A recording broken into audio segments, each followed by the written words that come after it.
House of Commons has passed a bill that makes it illegal to discriminate against transgender people.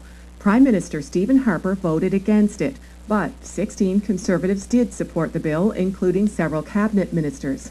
We've got Jennifer McCreath on the line for her reaction. She's a transgender activist in St. John's. Hello to you, Jennifer. Hi, Ramona. Thanks for having me on the show. Very quickly, your definition of a transgender person.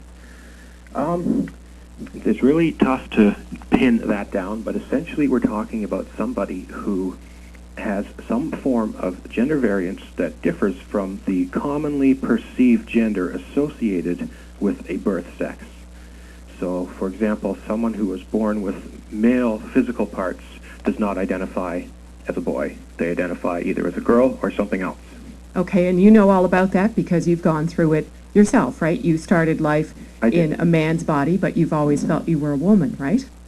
Correct, and I have gone through a process of changing physically, socially, and legally to become both female and woman. So this private members bill was brought forward by NDP MP Randall Garrison. How significant is it to you that it makes discrimination against transgender people in Canada illegal?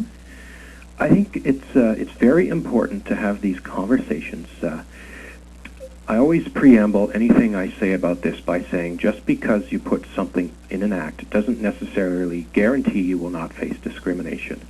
But ultimately, when there are people facing discrimination, to have some sort of legal document to back you up will definitely help your cause in a court of law. And it also sends a strong message to society about what's acceptable in the world and what is not. And to have recognition that it is not acceptable to discriminate against folks like myself is a very strong step forward. And what sorts of discrimination do transgender people face? I think ultimately the majority of discrimination is not necessarily deliberate, but is based on fears or just outright lack of information, or in some cases misinformation. People are generally afraid of the unknown no matter what it is. And I have faced situations where I have found people either refusing to offer me employment, refuse to offer me rental space in an apartment.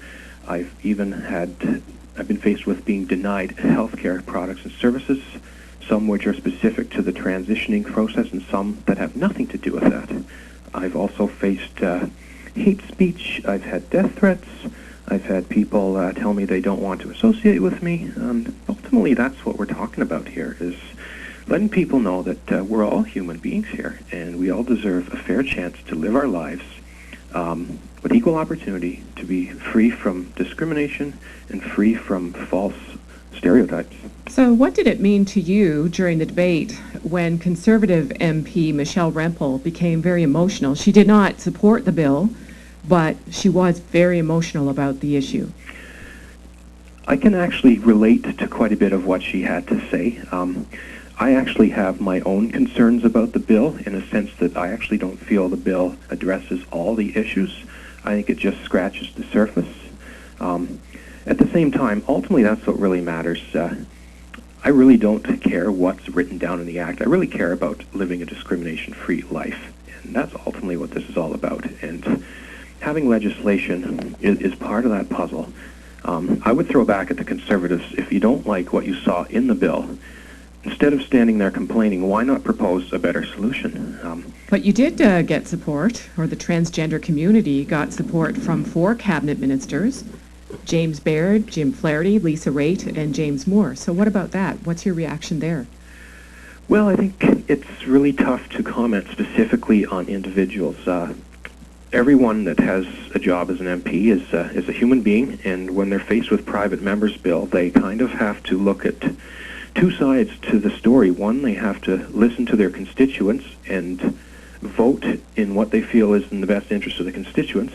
At the same time, they also have to vote with their heart and soul.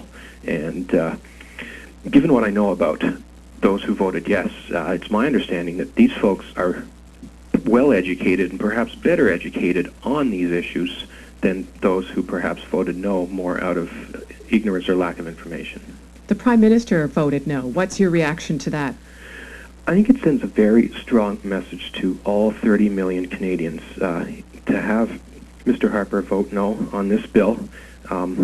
Again, I'd like to hear from him specifically to understand why he voted no. Did he vote no because he feels there's technical issues with the bill, or did he vote no because he doesn't feel I deserve equal human rights?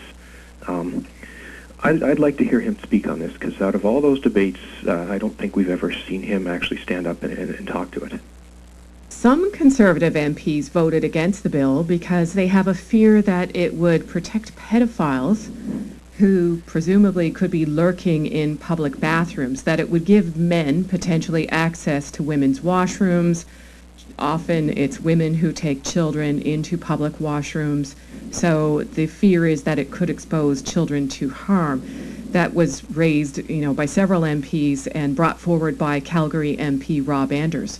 What's your response to that?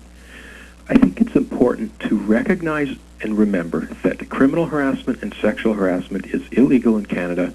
It's in the Criminal Code of Canada, and the Human Rights Act will not change that whatsoever.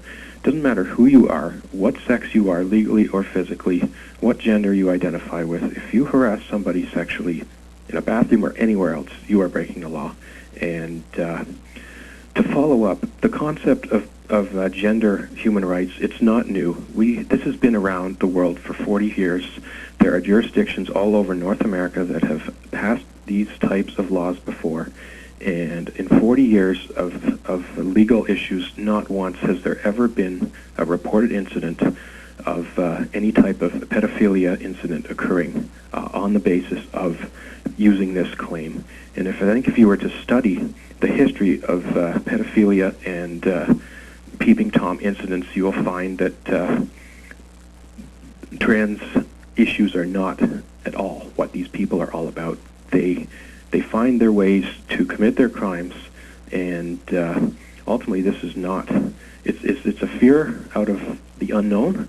But I think if these people actually sit down and take a look at other jurisdictions, they will see that this is not the case. This is not a valid reason to deny human rights equality to anyone. Jennifer, speaking of other jurisdictions, in Arizona, in the United States, there's a bill on the table there that would call for people to use public bathrooms and locker rooms according to the sex that's listed on their birth certificates, so that you, for example, Jennifer, you were born in a man's body, you would be expected to go to the men's washroom, even though you've gone through the sex change process, you are a woman legally.